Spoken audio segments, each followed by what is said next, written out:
Well, are you single?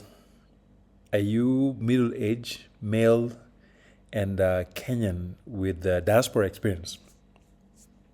So, if any of those descriptions match you, today is your day. In Swahili, you say umefikiwa leo. And also, this conversation may be of interest to people who are curious about what happens to single middle-aged Kenyan American men. And I'm using the word middle age loosely to refer to folks who are in their 50s, 60s, thereabout. So that description might not be accurate in all respects, but that's what I'm using in this particular context. So the phenomena of Kenyan American men staying single well past their 50s and 60s is a reality that appears to be growing by the day, at least based on my very, very limited experience. Now, the truth of Kenyan American men staying single for a while is one of those things that, again, will vary depending on where you live. There are places where there are a lot of single men from Kenya living in America and other diaspora places, but in other parts of the world, it's not so much the case. So, in today's video, I'm going to talk about this topic, sharing the narratives I hear around me and my personal observations. And I'm hoping that this will be something useful for people who are in this spot or people who are younger and might find themselves in this particular place.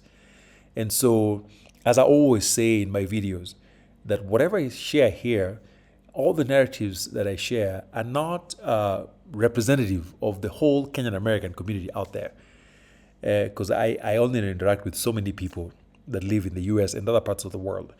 And so please don't use my descriptions to stereotype Kenyans, or if your story is not included in mine, don't lose it saying that mine is wrong because it doesn't describe yours. I'm only talking about my extremely limited experiences. And so keep that in mind while you listen to the story I'm about to share with you. But as always, before we get into that, I want to welcome you to Nairobi. Many of you already know that Nairobi is not my thing, but I'm kind of slowly warming up to it. So I recently took a trip to Nairobi and I'm spending time in a place called Kitengela. One place that in my mind, the moment I hear that word, I think of dust. But this time round, I was in a very different part of Kitengela that really surprised me. Because Kitengela to me sounds like super dusty and not so much fun stuff going on, but what I found here really surprised me. So I'm spending time here in Kitengela and not in Karating. And Karating is my home. That is where I usually film from in Western Kenya. But this time around, we're in the capital city of Kenya. So I'm here spending time with Mr. Mutua 3. I'm assuming many of my viewers already know him. If you have not checked him out, please look him up. He has a fantastic YouTube channel. And he's doing a really, really good job out there documenting experience of current and future returnees like me.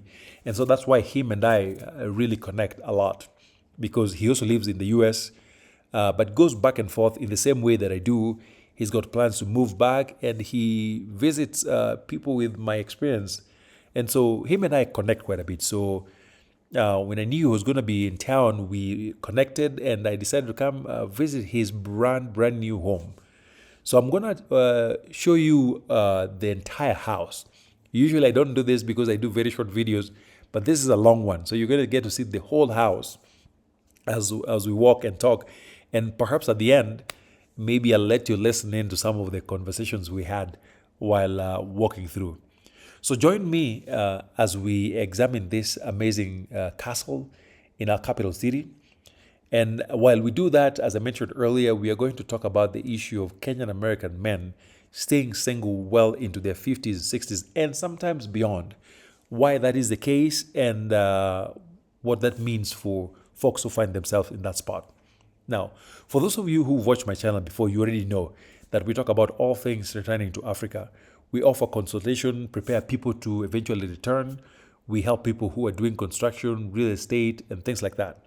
So if you need help, again, feel free to hit me up on my WhatsApp number that I posted. We are more than happy to help.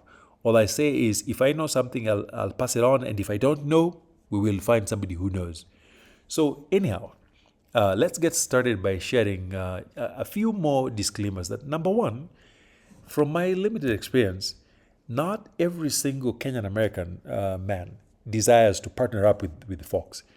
I know at least two people who could not care less about starting some kind of a relationship of a romantic nature. So there are few folks who don't really care to partner up, others want. And so just because somebody is single, it doesn't mean that they desire a partner. Many people just find the way they are. So, and that said too, there are a lot of people who are single by circumstance. They find themselves in that spot not because they desire, but then there are many people who consciously make that choice to stay single into their 50s, 60s, and beyond. So circumstances are going to vary from one person to the next, and I don't think there's any one particular description that captures everybody's experience. So I'm just going to walk through some of the generalities, keeping in mind that, again, not all these apply to most people you're going to run into. So again, some of the most commonly cited reasons for this issue that I call quote-unquote singlitude amongst Kenyan American men include the following. Number one is that for many of us, as we grow older, sort of our social circles evolve. Some of them expand, but in many cases, I think as people age, their social circles in some ways shrink. And this can actually make it more challenging to meet partners. I know for me personally, well, I'm not single, of course, but I know personally, in some ways, there's certain parts of my social circles that have really shrunk. There are people I used to be very tight with, and I think things have sort of moved a different direction. And that's okay. I think that's life. But in other ways, my social circle has also dramatically expanded, especially through YouTube, where I've gotten to connect with people from every corner of the world. But for the average person who is not very present online, as some of us, it is only natural that the social circles can shrink over time. And so that can also make it really challenging to meet new people. As I've lived in LA for over a decade, and yes, people come in and out, but the circles sort of remain stable. And so if there are no new people adding up to your circle, then there's only so many people to go around. And if you've dated and divorced within the same circle, you pretty much realize your options are fairly limited in terms of who you can date. So, excuse me. Yeah, so those changes in social circles over time can make it very challenging for single men in America from Kenya to actually find life partners beyond what they had in the past.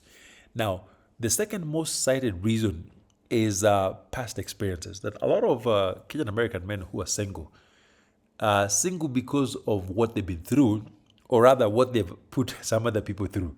Because again, it's easy for us to point the mistakes and the things people have done to us.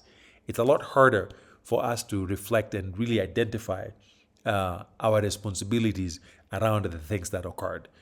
So previous relationships, such as divorce, loss of partners, maybe through death, can lead to reluctance to enter new relationship, perhaps due to emotional baggage and fear of repeating past mistakes. So I know people who have walked away from relationship with serious trauma, and they're like, no, I'm not sure I want to do that again. So past relationships have a very powerful effect on what people choose to do in the present moment. In fact, many folks I know have raised families, have done it all, and don't want to go through that again. Some acknowledge that it really was their fault that they are single, and so they need to resolve what got them there first. Then there's also issues with mental health, because in truth, some of us really terrorize women in part because we have unresolved mental health issues. And in our Kenyan communities, mental health is one of those things that is still a hush-hush, something that many of us are not willing to accept and confront. So that's still there. But other times, it's just a question of incompatibility, where the people you find are just as incompatible to you as the people you knew in your past. So just not finding people who are compatible with you can be a challenge too. But also, over time, we change. Even for me, I know for sure who I was in some respects 10 years ago is slightly different than who I am today as a function of my personal experiences, school, and meeting new people. So it's okay that people can change. And so who you are today may not match who you were when you were in a relationship years past. So, and again, as I mentioned earlier, there are people who make that personal choice to remain single, perhaps because they want to prioritize other things. This is actually very rare in the Kenyan community, Kenyan American community. But there's a few people, a few exceptions here, there, who choose to be single, and the folks are like, I've been married, I've done all that. I don't see any excitement in going through all that again. So now the other challenge that I've heard my friends talk about is the issue of the changes in the dating scene. In Kenya, they have this saying that soko ni chafu. That's a Swahili saying that the field is dirty, whatever that may mean.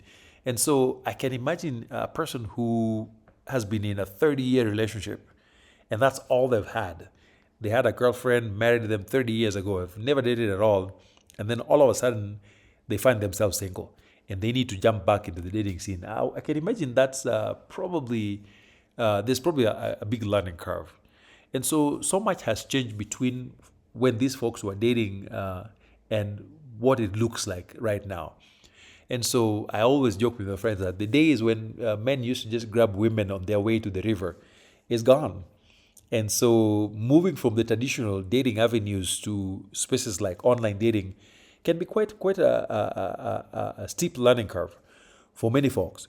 Or the other challenge too is that the men that I talk to sometimes say that the women they're running into are almost generations apart from them. And so finding meetings of the mind and the heart sometimes can be really challenging beyond the physical chemistry. So those changes in the dating scene make it really difficult for the Kenyan American men who desire to start new relationship to move forward. And of course, what you see is a lot of skepticism. People are just frustrated, and so they're like, I'm not sure I want to deal with this, especially when they have other major things going on in their lives. So I've also met a group of men who feel slightly less confident in their abilities in the dating scene. Because again, for many of us, as we grow older, our bodies change. And perhaps we look maybe in our minds less desirable than we were in our 20s, 30s, and 40s. And so those changes can come with social anxiety. I've heard folks talk about worrying about whether or not they can actually perform. And I will not explain that again because this is a family channel. You all know what I'm talking about. Yeah, you're looking at me. You know what I'm talking about. So some of those changes can bring anxiety around dating. So you wonder, would I still be able to be present in the way that I would be expected when I'm in my 60s? And especially when folks are comparing their 60s and their 30s and their 20s. So the changes that we have in our bodies can also be an obstacle. Now, besides that, one of the things that I hear from my friends is that the folks they meet really don't share the same life goals that they have at this point in life. Because, of course, our life goals can evolve over time. Now, in your 50s and 60s, some of our priorities can be wildly different than what we had growing up. Most of the Kenyan American men that I've talked to often say that, man, when I'm ready, I just want to go back home. And unfortunately, some of the women they run into really have no desire to go back to Kenya. I mean, they love the idea of traveling and going and having fun in Kenya, but then they want to come back to the US. And so that rift between the guy who wants to go home and the woman wants to stay in the US can make it difficult for a person to choose to move forward with a date. And for me, I knew, even before I got married, that whoever I was going to end up with had to at least love the idea of living in Kenya. So that was a check off box that needed to be ticked. And then in terms of life goal, we talk about kids. Many Kenyan American men in their 50s and 60s have already raised kids. And so the idea of having kids at that point is a no-no. So when they meet women who still desire to have kids, that is just not going to work. Same thing with the idea of having fun. At 50 and 60, what sounds fun is really often going to be different than what used to be fun in your 20s. The idea of drinking like fish and all that may have been fun when you're younger. At that age, it's probably not. For many of my folks, an idea of having fun may just mean just coming home after a long, hard day, just sitting down and watching Wanodidi do his thing. That's just good enough. And so when your idea of fun does not match your partner's idea of fun, then it's hard to justify why you really want to spend your time around those folks. Because most folks also say that, hey, all we want is companionship. And so if somebody desires something different, then you have this issue of mismatched priorities regarding relationships, families, lifestyle, and all that. So again, not sharing life goals at that point can be a big problem. Then number 7, you have the issue of changing social norms. A long time ago, or maybe not a long time ago, a few years ago, a single man really was an odd thing. If you're single, folks would be doing everything to get you hooked up. I mean, and I guess the same is true as well for women. But in many spaces, people are now more accepting of folks just leading a single life and doing their thing. And so I would assume that in some spaces, the pressure to hook up and meet new partners is not as intense as it used to be. Now, I also know a few folks who remain single for health reasons. As I said earlier, as we grow older, our bodies change, things come in, diabetes and all that stuff. Stuff happens. And also you worry about getting some kind of illnesses at that age. So for health reasons, there are people who just choose to take a backseat. And then the issue of financial stability comes in too as well. Because many Kenyan American men that I know in their 50s and 60s are fairly stable financially. And so at that point, they worry that maybe a new relationship could change that.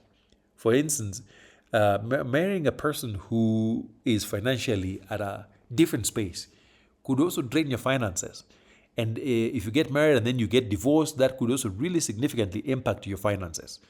So many men that I know at that age worry that making another lifetime commitment at that age may change their financial positions. And nobody wants that. And then, of course, at this point, a lot of folks that I talk to just say that, hey, I would choose companionship over romance any day. I think that statement would be very different if you were to ask that same person when they were in their 30s or 20s. That, yeah, it will be vice versa.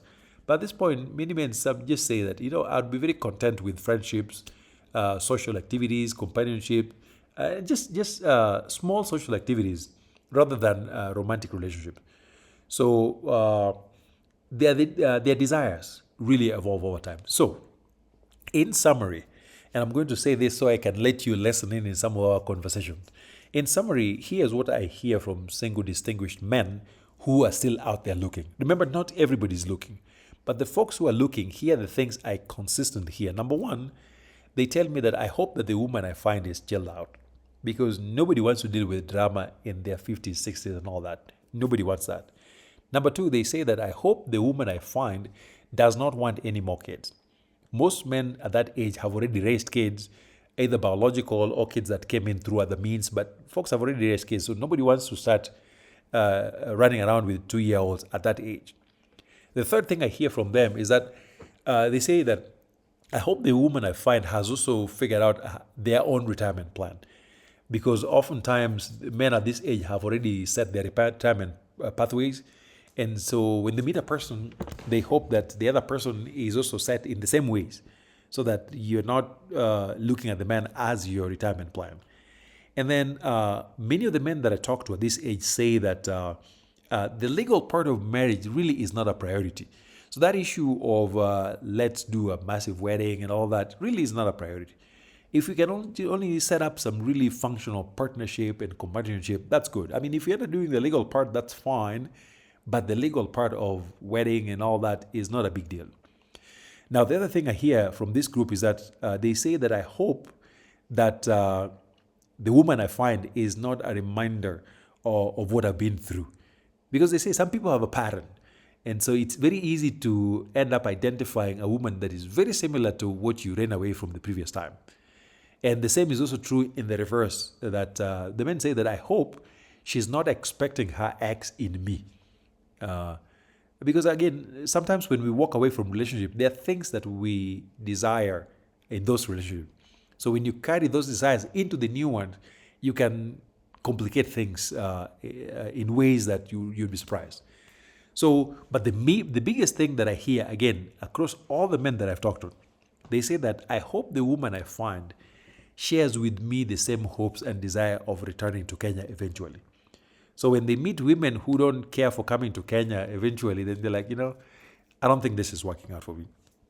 Well, I hope this was informative, folks. And if you're in that spot, I hope you find a way out. This is one of the things that I hope we are going to resolve by the diaspora get-togethers that we will be doing in Kenya, so that there'll be spaces where people can actually meet. And I hope you find people who match whoever or whatever you bring to the table.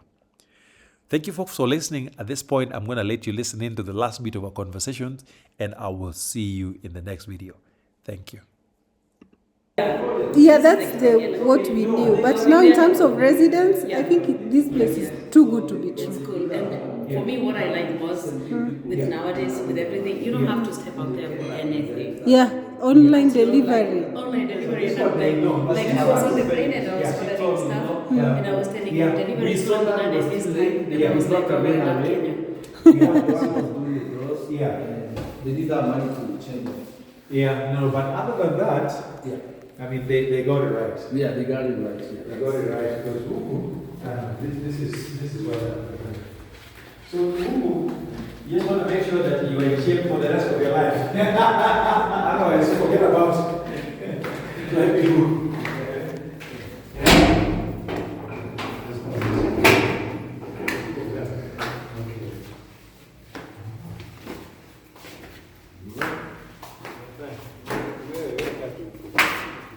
Where?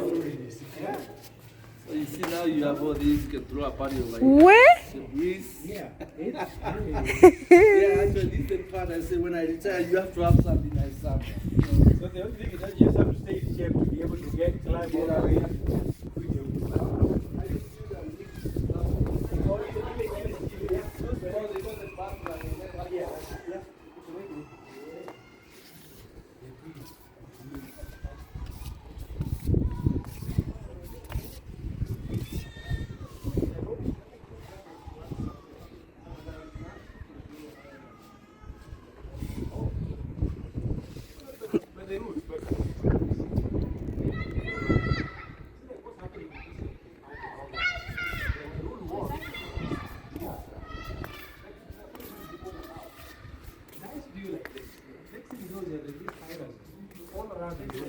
So you surrounded.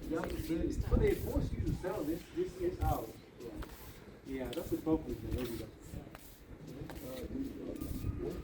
When I saw these houses, I was like, Yeah. no. You were done. This view, you can't. This is I what don't you want want. anything else on that side. Yeah. To this side. Yeah. Oh, this is Yeah. amazing. Yep. Now this is where you bring those things that Jesus made. The ones that Jesus made. Yeah. The ones he invented. Yeah. Jesus invented something. The first job he did. Yeah. Yeah. That one. He invented That something one. very special. So.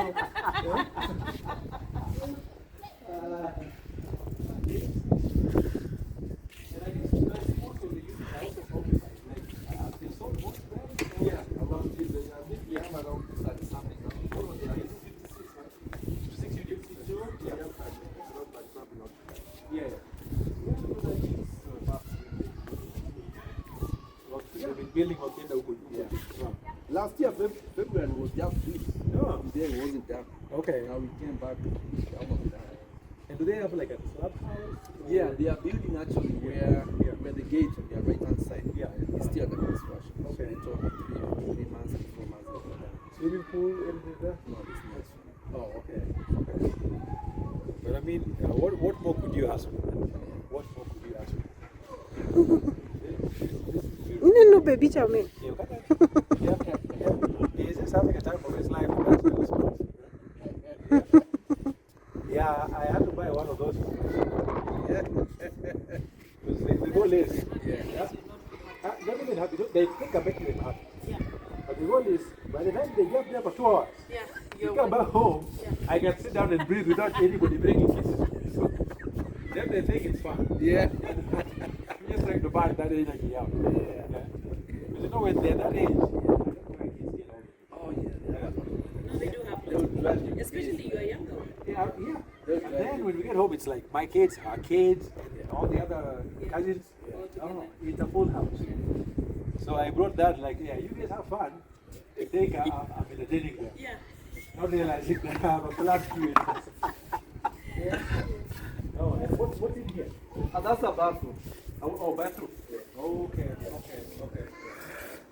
So I'm assuming you don't have solar yet. No. We haven't. Okay. But Steve is looking to be reliable. Yeah, it is. Okay. I mean, yeah. Yeah. That's why it's not. Yeah. Okay. Yeah, this guys have done such a good job. Just use of space. Congratulations. Yeah, thank you. Congratulations. And how did you know about this unit? Were you just walking through A friend of ours works with the bank. Yeah. So we were looking for a house. Yeah. We actually went to Kakundo. Yeah. We went towards Mombasa. Yeah. But then we were about to buy a home there for Yeah. almost 17 million, right? 17.5. Yeah. Oh, But okay. kind of off the road, like almost Yeah. too much. Yeah. So then we saw this. We were like, That was it. Because this one, you don't even drive too far from Yeah, it's very Yeah. close. Yeah. and the price was 13.5. Oh, that's not bad. I mean, for what you get, not Then, bad at all. but now they're going for 16. Yeah. Oh, really? Yeah. How long ago did you get it? Just a difference of 1 year. That's how life is. Well, we were among the first people, yes. To get it, yeah. So, yeah. Supposed to, you got the better deal. Oh, this one. I know Maro did terrazzo. Yeah. It is, but when well done, Yeah. That's it. yes.